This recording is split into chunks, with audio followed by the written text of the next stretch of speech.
A'udzubillahi minasyaitonirrajim. Bismillahirrahmanirrahim. Alhamdulillahi rabbil alamin. Nahmaduhu wa nasta'inuhu wa nastaghfiruh wa na'udzubillahi min syururi anfusina wa min sayyiati a'malina. Man yahdihillahu fala mudhillalah wa man yudlilhu fala hadiyalah. Allahumma salli wa sallim ala Sayyidina Muhammad wa ala alihi wa sahbihi ajma'in. Rabbi syrah li sadri wa yassir li amri wa hlul 'uqdatam min lisani yafqahu qawli. Rabbana yassir wa la tu'assir, Rabbana tammim bil khair. Wa la hawla wa la quwata illa billahil aliyyil azim.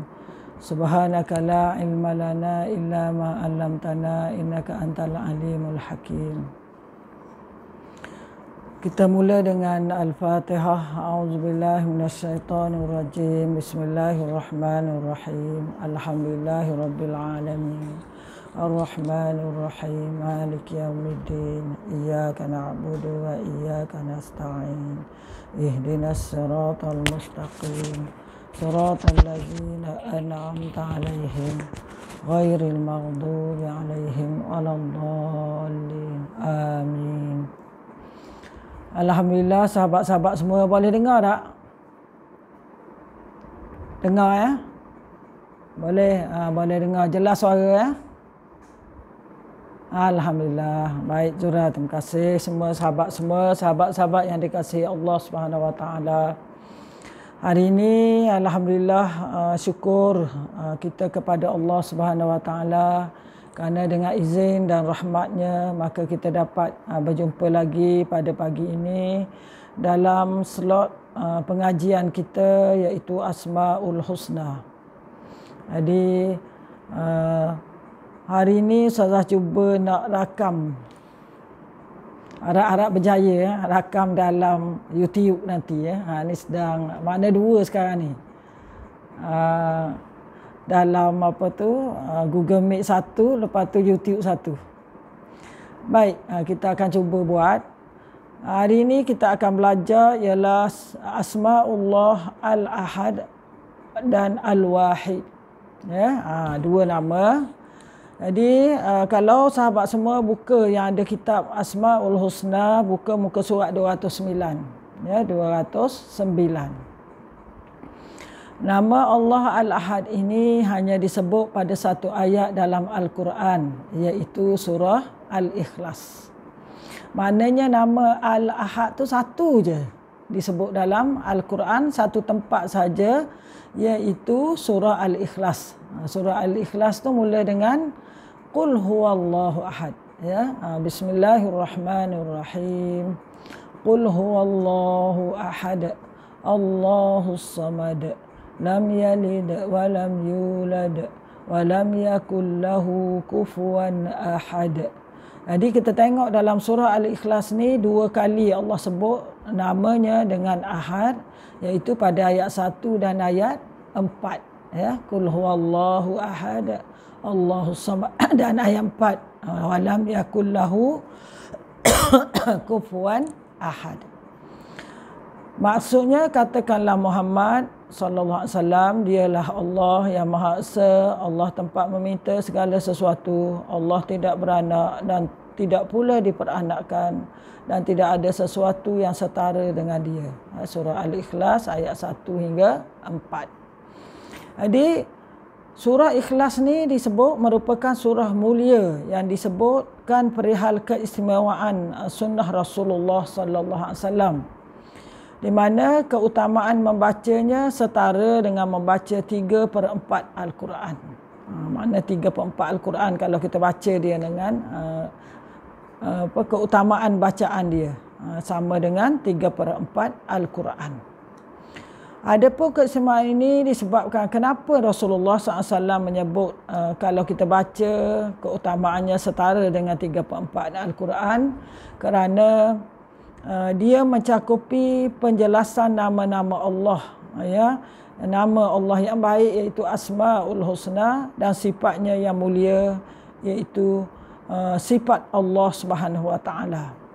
Jadi dalam ni dalam surah Al-Ikhlas ni dia merangkumi penjelasan nama Allah yang maha tinggi, iaitu sifatnya yang esa, dan juga penjelasan nama Allah dan juga sifat Allah. Sifat Allah tu As-Samad, lam yalid, Allah tu tidak beranak, tidak diperanakan, dan tidak ada yang sama dengannya. Sebab itu disebutkan bahawa Allah Subhanahu Wa Taala, Rasulullah SAW mengatakan besarnya mulianya surah Al-Ikhlas ini, ya. Kita baca dia sama dengan setara dengan 34 Al-Quran. Itu saja untuk Al-Ahad. Ahad tu satu tempat saja yang kita jumpa dalam Al-Quran, ya. Dan dalam yang lain tu sementara Al-Wahid, Al-Ahad tu hanya dalam surah Al-Ikhlas. Sementara Al-Wahid banyak kali disebut di dalam Al-Quran, ya, dalam beberapa surah, berbagai surah ada Al-Ahad, Al-Wahid. Al-Ahad satu, ya, surah Ikhlas. Al-Wahid dia beberapa kali ada dalam surah tu. Contohnya surah Al-Baqarah, iaitu ayat 163. Wa ilahukum ilahum wahid la ilaha illa huwar rahmanur rahim. Dan dialah Tuhan kamu adalah Tuhan yang Maha Esa. Tidak ada Tuhan selain Dia yang Maha Pengasih lagi Maha Penyayang. Surah Al-Baqarah ayat 163. Cuba kita lihat sedikit tadabbur ayat ini, ya. Surah Al-Baqarah ayat 163. Siapa yang tak ada tu boleh buka Al-Quran lah, ya, iaitu surah Al-Baqarah ayat 163. Di mana disebutkan di sini ada sebab turunnya, sababun nuzul. Ada sebab turun ayat ini. Ayat ini daripada ayat 163 hingga 164. Dia ada sebab turunnya. Ayat 164 ni disambung, ya. Wa ilahukum ilahum wahid la ilaha illa huwar rahmanur rahim. Inna fi khalqis samawati wal ard wa ikhtilafil laili wan nahar wal fulki allati tajri fil bahri bima yanfa'un nas wa ma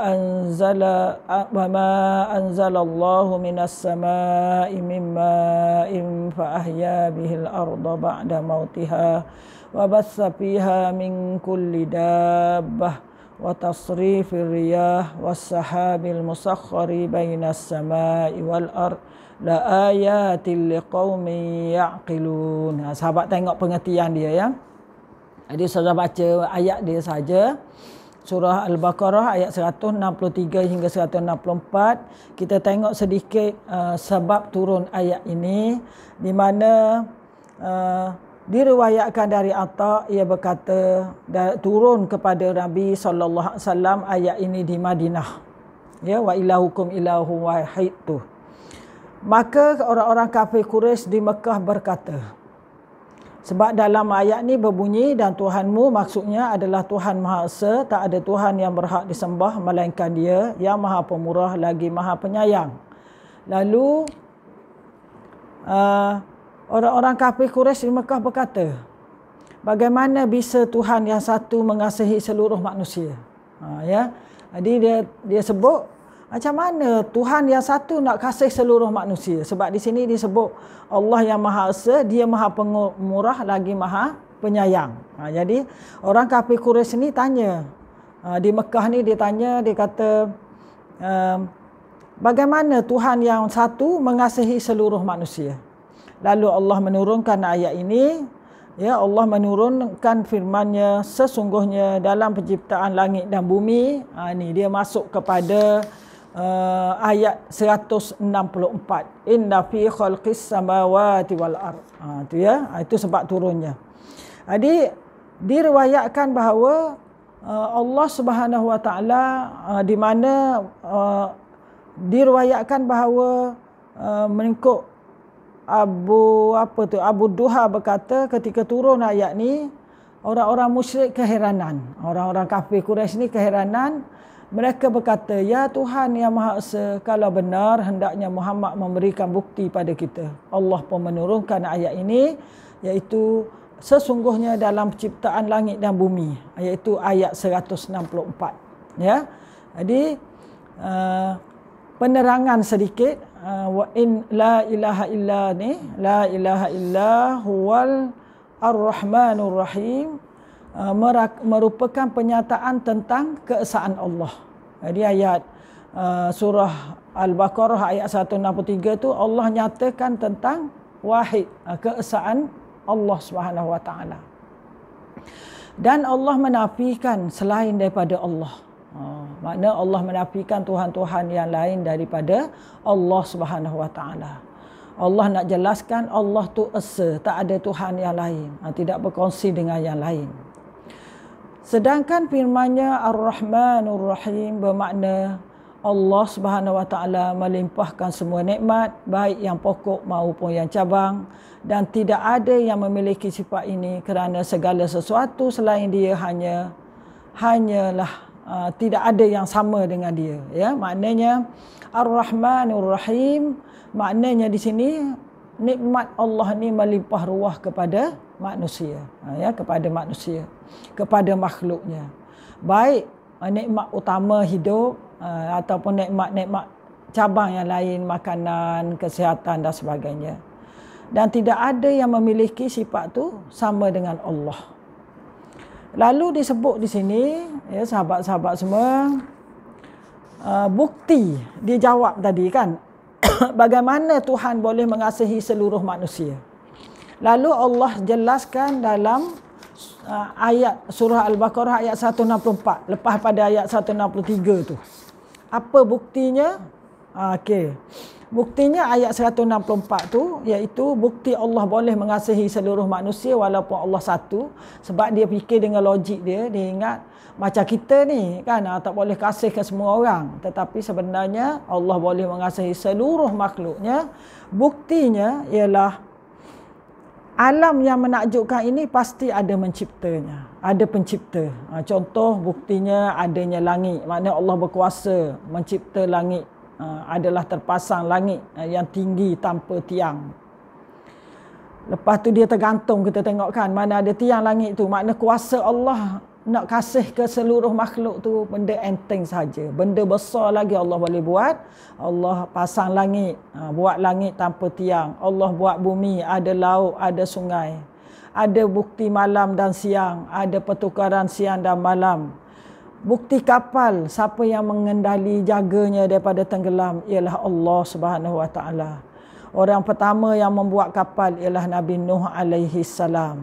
Ni diberitahu oleh malaikat Jibril. Ini adalah saya sentuh sedikit huraian atau tadabbur sedikit mengenai ayat surah Al-Baqarah ayat 163, dan jawapannya ialah 164. Allah jawab. Ya, sahabat semua buka Al-Quran, saya tak baca panjanglah sebab kita fokus kepada Asmaul Husna.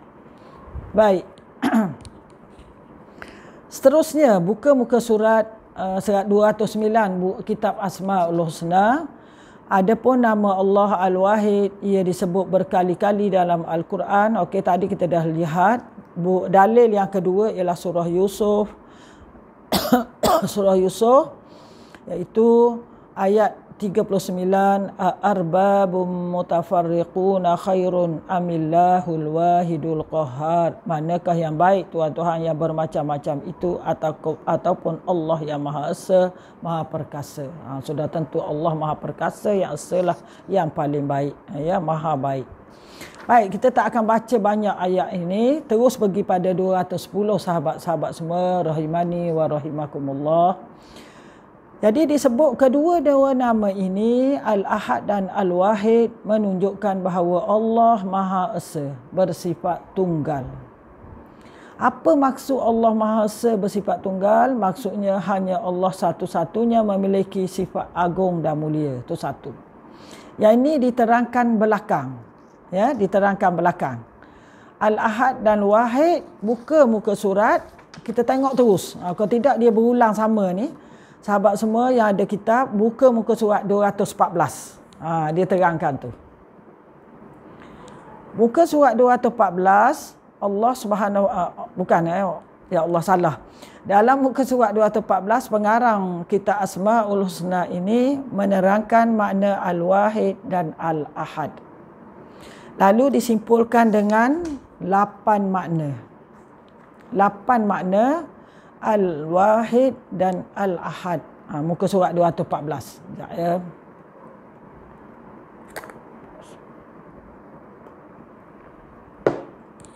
Baik. Kita tengok ni dulu. Kita tengok makna Al-Wahid dan Al-Ahad. Pertama, ni poin penting ya. Al-Wahid dan Al-Ahad boleh disimpulkan dengan makna satu, menafikan segala bentuk keserupaan, sekutu dan tandingan bagi Allah dalam segala aspek.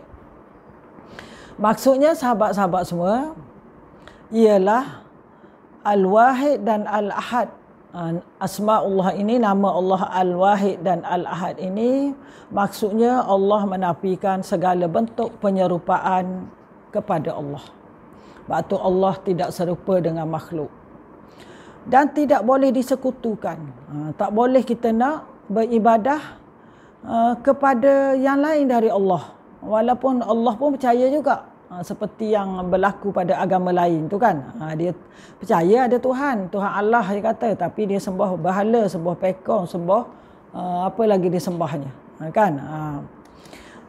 Sembah dewa dan sebagainya. Begitu juga bagi umat Islam. Bagi orang yang mengaku Muslim, dia tidak boleh sekutukan Allah dengan yang lain. Tidak boleh dia dalam masa sama dia percaya Allah, tapi dia minta tolong pada yang lain dari Allah. Kan? Minta kubur ke, dan sebagainya lah, orang yang telah mati dan sebagainya. Dan tandingan bagi Allah dalam segala aspek. Tiada boleh ditanding Allah. Tiada tandingan bagi Allah dalam segala aspek. Sama ada dari sudut kebijaksanaan, dari sudut ketinggian, dari sudut maha besar, dan sebagainya. Semuanya adalah tidak ada tandingan. Allah lah yang maha hebat. Manusia dan makhluk tidak ada yang sehebat itu. Sebab itu dalam surah Al-Ikhlas Allah sebutkan akhir tu di situ, walam yakullahu kufuwan ahad. Tidak ada satu yang setara dengan Allah. Tak ada yang serupa dengan Allah. Itu satu. Allah Maha Esa, tak ada yang semisal dan serupa dengannya. Allah berfirman, hal ta'lamu lahu samiyya. Surah Maryam ayat 65. Apakah engkau mengetahui ada sesuatu yang sama dengannya? Okey, sama juga dalil yang lain, surah Asy-Syura ayat 11, laisa kamitslihi syai'un wa huwas samiul basir. Tak ada sesuatu pun yang serupa dengan dia dan dia Maha mendengar, Maha melihat. Mendengarnya Allah berlainan dengan mendengarnya makhluk. Lain. Allah dengar segalanya. Kita dengar hanya yang kita dapat capai dengan telinga, tapi Allah mendengar segala-galanya, bisikan apa yang ada di hati kita. Baik. Itu makna pertama. Kita ada 8 makna ni. Makna kedua, membatalkan, muka surat 215, membatalkan fahaman takhyif. Maksudnya takhyif ni maksudnya upaya manusia yang memiliki akal terbatas. Bagaimana kita mengetahui bahawa bagaimana sifat Allah yang sebenar? Mustahil. Maknanya di sini nama Allah Wahid dan Ahad ini dia membatalkan fahaman keupayaan takhyif. Dia kata takhyif tu makna keupayaan manusia. Kita tidak boleh samakan keupayaan manusia dengan kekuasaan Allah. Jauh sekali-kali. Sebab itu disebut di sini sifat Allah sebenarnya. Mustahil bisa saja dilihat sebab Allah Maha Esa dengan sifat sempurna, Maha Esa sifat agung dan mulia, sehingga tidak ada zat lain yang sepertinya. Tidak ada serupa dan semisal dengannya. Tidak mungkin akal mencapai pengetahuan tentang sifat Allah secara perinci, bahkan kesempurnaan Allah lebih agung dari setiap kesempurnaan yang terbaik dalam hati, terdetik dalam hati manusia. Itu salah taib tu. Terbetik. Mungkin bahasa Indonesia ke kalau bahasa kita, yang terdetik dalam hati manusia. Maknanya sahabat-sahabat semua, dia membatalkan fahaman takyif ni, fahaman yang kita melihat adanya, kita rasa hebat manusia ni, kan? Dia tidak ada. Allah lah maha sempurna. Ilmu Allah, ilmu yang terperinci, tidak boleh kita bandingkan dengan ilmu manusia. Ya, macam penyerupaan jugalah, ya, penyerupaan dengan manusia tidak ada. Ya, malah Allah ni maha sempurna, lebih agung dan lebih sempurna. Apa yang terdetik di hati kita tu tidak ada pada Allah, lebih agung lagi, tak tercapai di akal kita. Baik, yang ketiga, menetapkan seluruh sifat sempurna yang dimiliki Allah, sehingga tak ada satu pun sifat yang menunjukkan keagungan dan keindahan yang tidak dimilikinya. Maksudnya di sini sahabat semua yang dirahmati Allah, maksudnya di sini ialah apa yang terkandung dalam Al-Wahid dan Al-Ahad ialah Allah nak tunjukkan, menetapkan seluruh sifat sempurna itu dimiliki oleh Allah. Ya, seluruh sifat sempurna milik Allah, bukan milik manusia. Tak ada satu pun keindahan, keagungan yang sama dengan manusia, dengan makhluk. Allah maha agung. Dia nak tunjuk Allah tu maha sempurna. Apa yang Allah milik tu maha sempurna. Yang keempat, menunjukkan bahawa setiap sifat dimiliki Allah adalah paling agung dan paling tinggi. Apa saja sifat Allah, dia paling agung dan paling tinggi. Allah berfirman, wa anna ila rabbikal muntaha. Maksudnya sesungguhnya kepada Rabbmu lah kesudahannya segala sesuatu. Surah An-Najm ayat 42. Menunjukkan setiap yang Allah milik adalah paling agung dan paling tinggi. Jadi kita manusia ni usahlah mendabik dada rasa hebat, ya. Tidak ada, hanya sedikit saja yang ada pada kita, ya. Yang paling agung, paling tinggi, semua yang dimiliki adalah Allah Subhanahu Wa Taala. Kita ni tiada apa, percikan kecil sahaja, itu pun dengan keanugerah dan keizinan Allah Subhanahu Wa Taala. Contoh diberi, sifat mendengar dimiliki oleh Allah misalnya. Sifat Allah maha mendengar adalah sifat mendengar paling sempurna.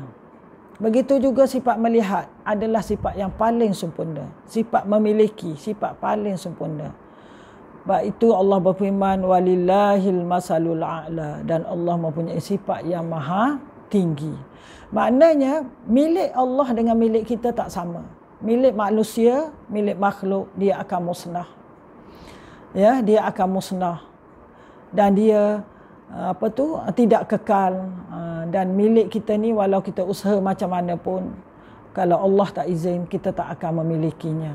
Sama juga melihat kita tak sama dengan melihat Allah. Kita melihat depan kita itu saja, kita tak boleh lihat jauh lagi. Allah maha melihat segalanya. Allah melihat perjalanan usus kita, perjalanan darah manusia, yang ramai manusia kat dunia ni, Allah dapat melihat segalanya. Allah melihat apa kandungan dalam hati kita. Ya, manusia tak tahu, manusia dengar cakap saja, kan, melihat itu saja, tapi Allah dapat melihat segala-galanya. Menunjukkan kita kena jaga, ikhlas kita tu kena jaga. Baik, yang kelima, mensucikan Allah dari segala bentuk kekurangan dan aib yang tidak layak baginya. Jadi orang yang beriman kepada asma'ullah, nama Wahid, Al-Wahid dan Al-Ahad ini, makna kita kena sucikan Allah dari segala bentuk kekurangan dan aib yang tidak layak baginya. Yang kata Allah beranak tidak layak bagi Allah. Allah ada isteri tidak layak bagi Allah. Itu pahaman Trinity tu, ya. Kekurangan dan aib tu merupakan sifat makhluk. Kita yang kurang, kita yang banyak aib kita, kan, kelemahan kita. Adapun Allah yang Maha Esa, bahawa dia ada satu-satunya memiliki kesempurnaan dan keagungan serta kemuliaan tanpa ada satu pun yang menyerupainya. Tak ada satu pun yang menyerupai dengan kuasa Allah. Yang keenam, muka surat 216. Ustazah ringkas saja. Yang keenam, wajib mengikrar serta meyakini dalam hati terhadap keesaan Allah dengan kesempurnaan mutlak pada zat, sifat dan perbuatan. Ini adalah disebut sebagai tauhid ilmi, ya. Jadi kita yang beriman kepada Al-Wahid dan Al-Ahad ni wajib mengikrarkan, yakin dalam hati terhadap keesaan Allah. Allah tu esa, tak ada Tuhan yang lain kecuali Allah. Lepas tu dia ni sempurna pada zatnya, pada sifatnya, pada perbuatannya. Sempurna tu dari sudut tiga benda. Zat Allah yang maha sempurna, sifat Allah, hidup, hidup, ada, wujud, kidam tu, sifat 20 tu, ya. Sifatnya yang maha sempurna, mendengar, melihat, semuanya maha sempurna. Dan perbuatan Allah iaitu ciptaan Allah. Perbuatan tu ciptaan Allah maha sempurna. Kita tengok pada diri kita sendiri, kan?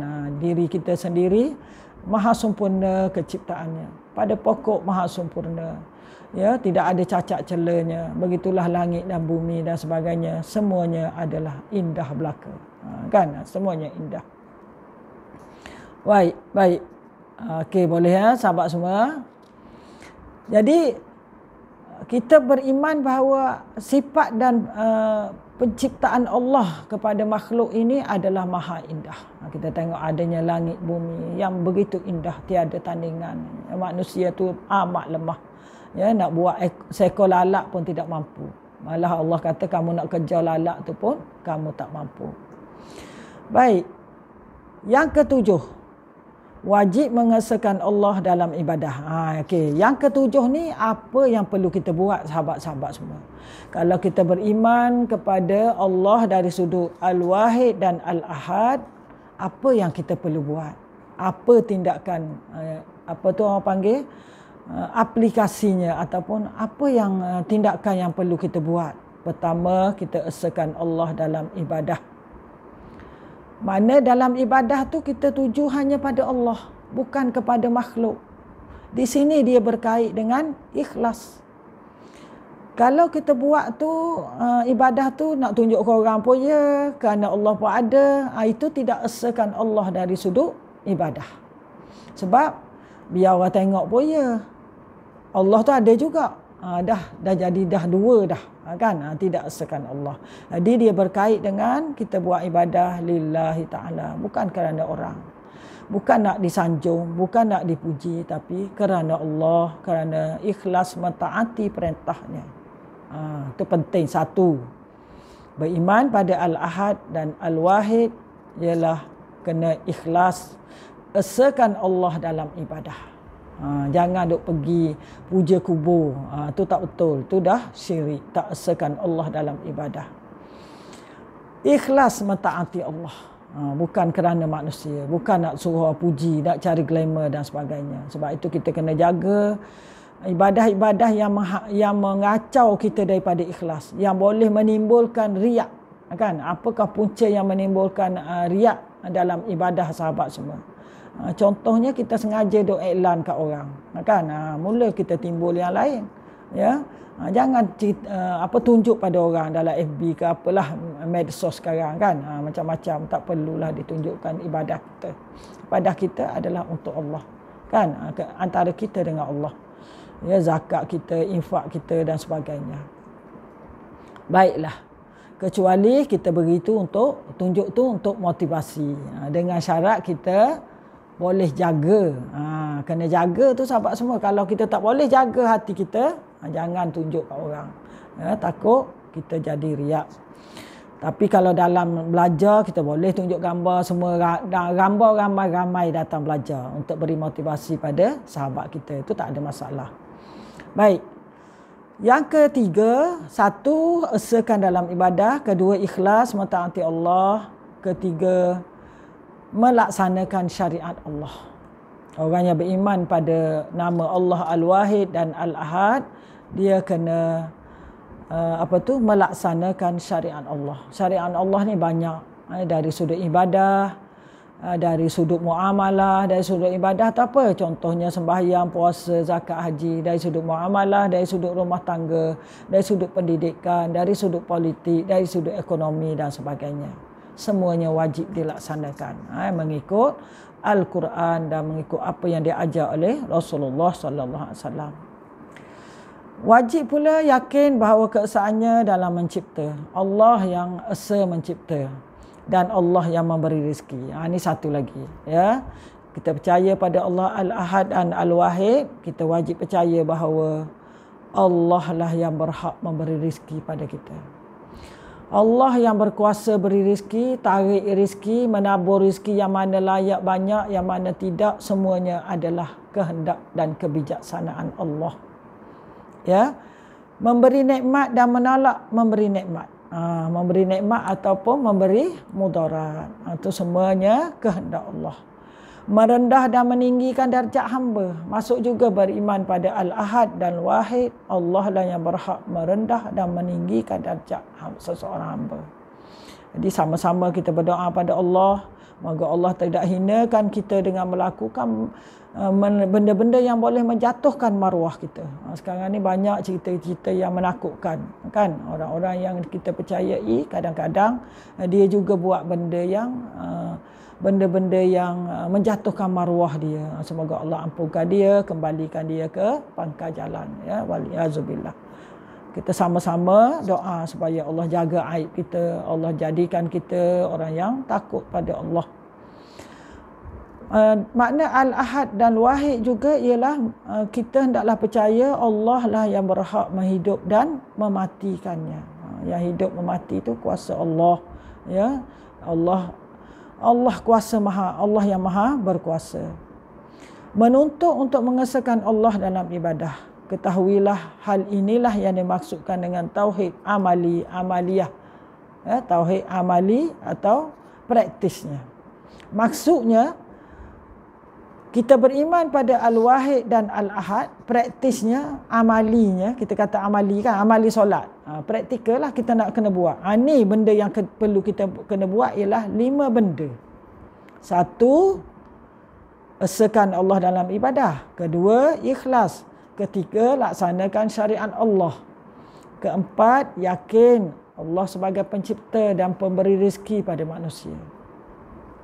Ya, sebab itu kita kena berusaha dan juga banyakkan berdoa, lepas tu bertawakal pada Allah. Bukan makna tak payah usaha dah, kena usaha.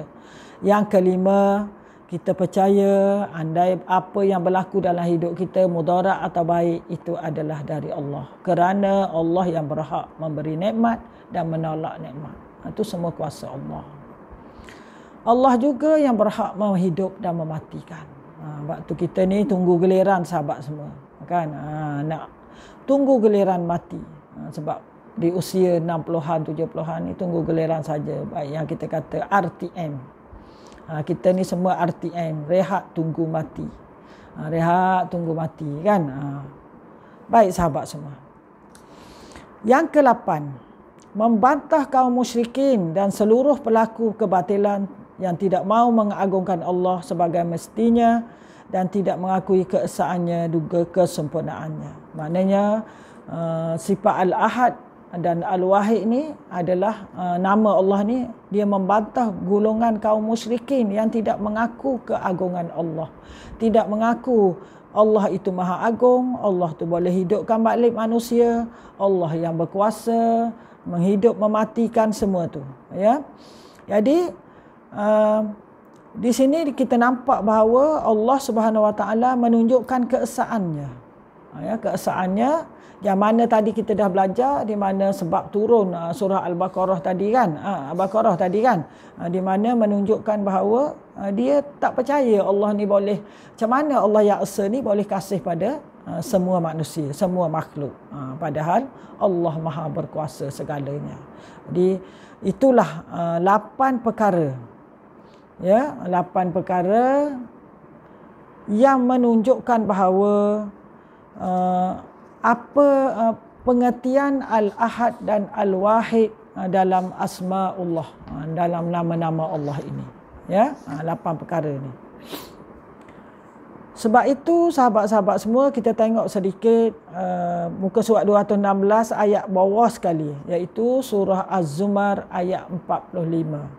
Ya, surah Az-Zumar ayat 45, kita lihat sedikit tadabburnya. Kejap ya.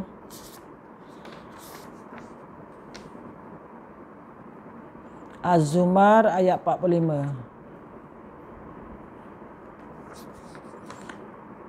Baik, surah Az-Zumar ayat 45 ni mana pula? Kejap.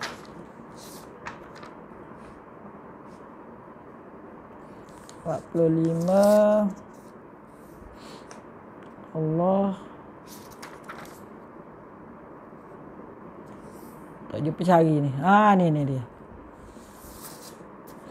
Okey, kita tengok sedikit ayat ini secara ringkas. Itu ayatnya berbunyi, auzubillahi minasyaitonirrajim, wa iza zukirallahu wahdahu shma'azzat qulubul ladzina la yu'minuna bil akhirah wa iza zukiral ladzina min dunihi idzahum yastabshirun. Bila disebut hanya nama Allah, kesal sekali hati orang-orang yang tidak beriman kepada hari akhirat. Namun apabila nama-nama sembahan selain Allah disebut, tiba-tiba mereka menjadi gembira. Surah Az-Zumar ayat 45. Sahabat-sahabat semua, dalam tafsir Al-Munir disebut ayat surah Az-Zumar ayat 45 ini menunjukkan kebodohan kaum musyrikin.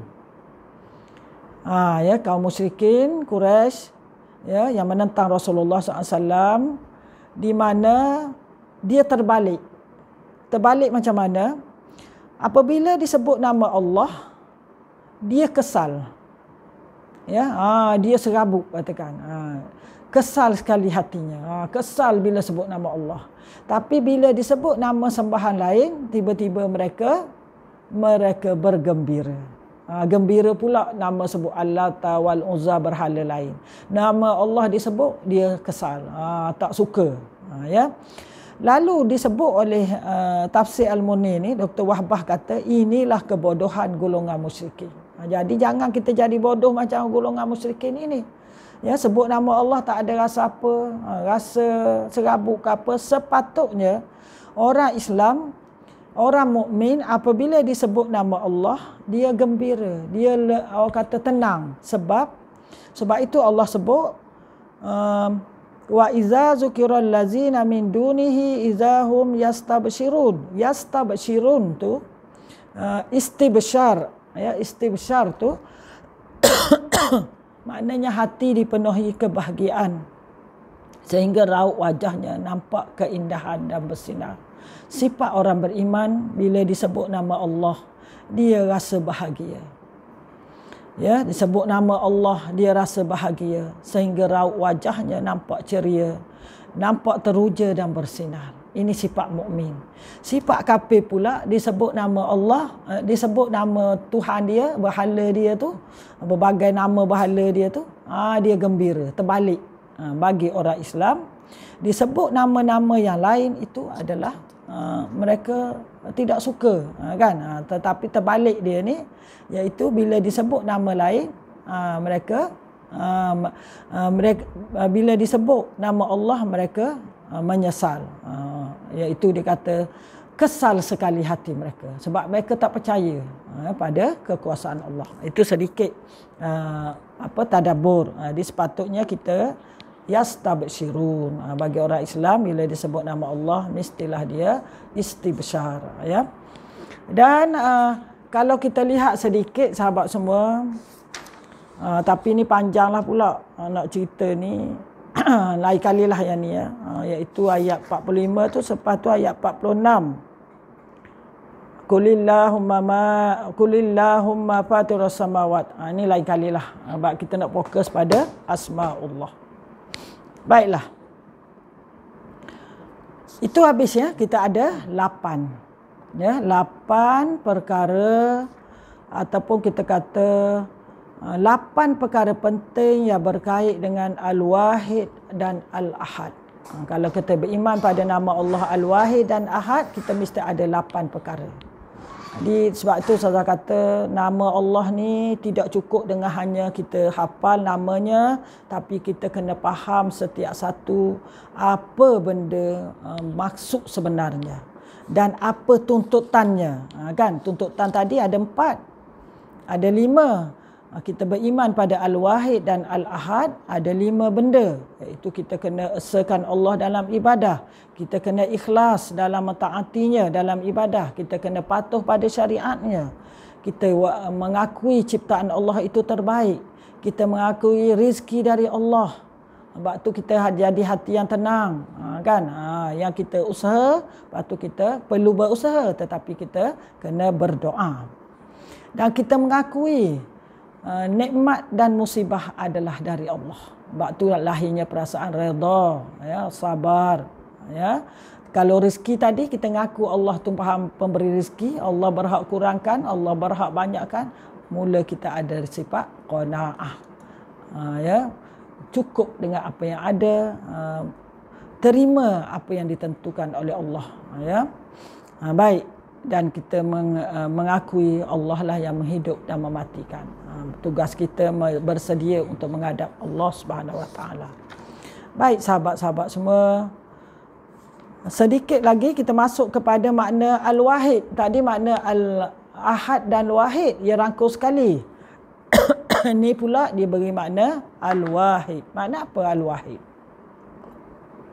Makna Al-Wahid, Al-Wahid banyak dalam Quran. Al-Ahad sekali, disebut 2 kali saja dalam surah Al-Ikhlas. Baik. Al-Wahid ni makna pertama, Al-Wahid berulang kali disebut Quran, maknanya ni muka surat 210. Siapa ada kitab buka muka surat 210, Ustazah balik semula untuk menetapkan tauhid. Menolak kemusyrikan. Wahid, Al-Wahid ni Allah nak tetapkan Allah tu esa, tidak beranak, tidak diperanakkan.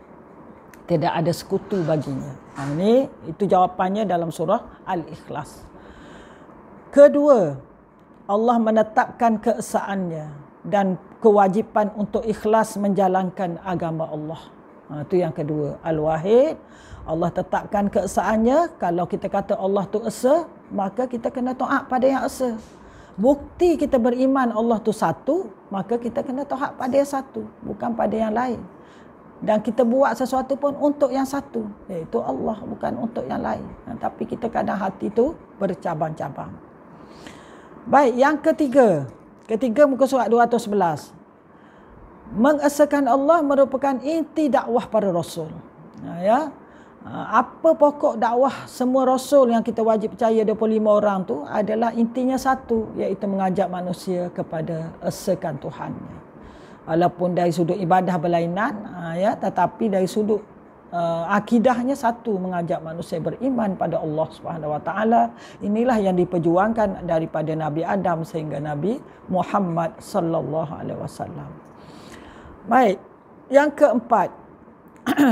Ni kita ringkaskan, ya. Yang keempat ialah pada ayat lain Allah Subhanahu Taala menyebut nama Al-Wahid dalam konteks seruan untuk berserah diri kepada Allah serta kebesarannya dan tunduk di bawah keagungannya.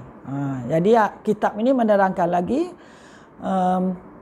makna Al-Wahid, maksudnya ialah Al-Wahid dalam konteks mengajak kita berserah diri pada Allah, tawakal sepenuhnya pada Allah. Sebab tu kita kata hasbunallah wa ni'mal wakil wala haula wala quwata illa billahil aliyul azim. Ya, dalam zikir petang pagi tu hasbunallah wa ni'mal wakil, ataupun wa ufawwidu amri ilallah innallaha basirun bil ibad. Kan ada dalam Quran tu. Ya, mana dalam konteks ini hasbunallah, aku serah diri pada Allah. Ya. Jadi berserah diri pada Allah serta kebesarannya, dan lepas kita serah diri, kita hendaklah tunduk di bawah keagungan Allah. Tunduk bawah keagungan Allah. Allah ni Maha Agung. Kita tunduk di bawah kekuasaannya. Dengan buktinya ialah kita tunduk kepada apa saja perintah, suruhan, dan tinggalkan larangan Allah Subhanahu wa taala. Firman Allah surah Al-Hajj ayat 34, fa ilahukum ilahun wahid falahu aslimu wa basyiril mukhbitin. Maka Tuhanmu ialah Tuhan yang Maha Esa, karena itu berserahlah diri kamu padanya dan sampaikanlah Muhammad sallallahu alaihi wasallam kabar gembira pada orang yang tunduk patuh pada Allah. Maksudnya fa ilahukum ilahun wahid falahu aslimu wa basyiril mukhbitin. Maka Tuhanmu ialah Tuhan yang Maha Esa. Kerana itu hendaklah kamu berserah padanya. Jadi kita kena serah pada Allah. Kena yakin pada Allah Subhanahu Wa Taala untuk mentadbir hidup makhluk yang terbaik. Dan sampaikanlah wahai Muhammad sallallahu alaihi wasallam kabar gembira kepada orang yang tunduk patuh pada Allah. Pada orang yang tunduk patuh pada Allah diberi kabar gembira dengan keredaan dan rahmat dan dibalas dengan syurga Allah Subhanahu Wa Taala. Baik. Yang keberapa tu? Yang keempat. Makna Al-Wahid yang keempat. Makna Al-Wahid yang kelima, iaitu yang kelima muka surat 212. Allah Subhanahu Wa Taala perenggan kedua, perenggan pertama tu. Allah Subhanahu Wa Taala juga berfirman dalam firman yang berisi tujuan mensucikan zatnya dari prasangka manusia bahawa Allah memiliki anak, dan salah satu dari yang tiga yang kita sebut konsep Trinity.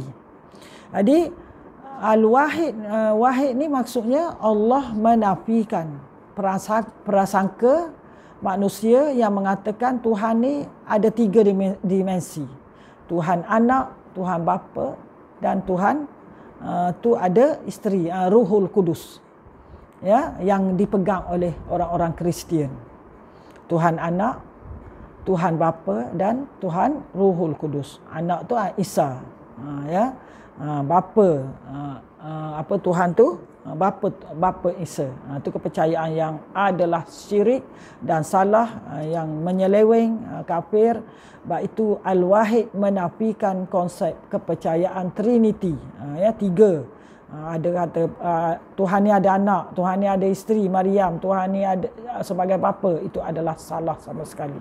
Isa alaihissalam dijadikan oleh Allah, ditiupkan rohnya ke dalam rahim Maryam, ya, tidak ada ke mana, diperintah oleh Allah, bukannya Tuhan, bukan daripada orang panggil apa, daripada zuriat Tuhan. Itu adalah anugerah Allah kepada Maryam yang solihah itu. Baik sahabat semua. Jadi itulah dia intipati daripada apa yang kita belajar pada hari ini, iaitu mengenai Al-Wahid, ya, Al-Wahid dan Al-Ahad, ya, Wahid dan Al-Ahad.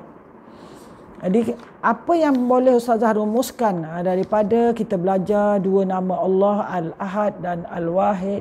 Al-Ahad ni hanya satu saja ada dalam surah Ikhlas. Al-Wahid banyak maknanya. Jadi diajak kita semua adalah untuk mengagungkan Allah, merasa diri kita kerdil, dan seterusnya kita menafikan kepercayaan musyrikin. Dan bagi kita orang-orang mukmin, apabila kita beriman pada Allah yang Esa, maka kita kena tujukan hidup kita kepada satu arah, satu tujuan, iaitu wa ma khalaqtul jin wal ins illa liya'budun. Aku tak jadikan manusia dan jin kecuali untuk beribadah. Kalau kita kata kita beriman pada Allah yang Esa, Al-Wahid dan Al-Ahad, wajib tujuan hidup kita satu, iaitu adalah untuk beribadah, mencari redha Allah Subhanahu Wa Taala, ya, bukan kepada populariti manusia, tapi keredaan Allah. Moga Allah redha hidup kita, dan satu saja tujuan kita adalah untuk mentauhidkan Allah, mencari dan meninggalkan segala bentuk syirik. Buanglah bentuk syirik, bentuk tahyul semua tu kan, percaya-percaya yang salah. Mohonlah pada Allah, iaitu iyyaka na'budu wa iyyaka nasta'in. Kita hendaklah beribadah dan juga memohon pertolongan hanya pada Allah, bukan kepada makhluk, ya, walaupun kepada orang yang telah mati.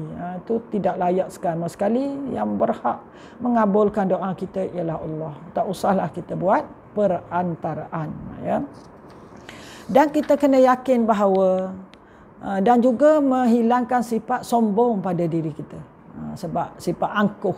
Kerana Allah yang esa inilah yang memberi rezeki pada kita, yang boleh menolak mudarat kita, yang boleh beri mudarat, yang boleh memati dan menghidup. Maknanya kita ini hendaklah sentiasa bergantung, bertawakal dan berdoa pada Allah Subhanahu Wa Taala. Jadi Ustazah rasa setakat itulah sahaja yang mampu Ustazah beri pada hari ini. InsyaAllah minggu depan kita masuk kepada As-Samad. Dan mohon maaf pada sahabat-sahabat dalam surau Pengkalarama Pantai Melaka kerana hari ini tak dapat bersama di surau kerana walaupun hari itu balik hari Jumaat tapi tak sempat kerana anak ada urusan. InsyaAllah satu hari nanti kita berjumpa juga di surau. Memang rindu pada sahabat semua. Dan juga terima kasih pada sahabat di udara. Yang Melaka pun ada, yang di Segambut pun ada. Ya, jazakumullahu khairan katsira. Semoga Allah beri kekuatan pada kita. Jadi kita tutup ya, segala yang baik tu dari Allah, yang lemah tu dari diri ustazah lah ya. Ustazah mohon maaf di atas segala kesilapan, kekurangan. Kita tutup dengan wallahu alam dengan kafaratul majlis. Subhanakallahumma wa bihamdika asyhadu an la ilaha illa anta astaghfiruka wa atubu ilaik.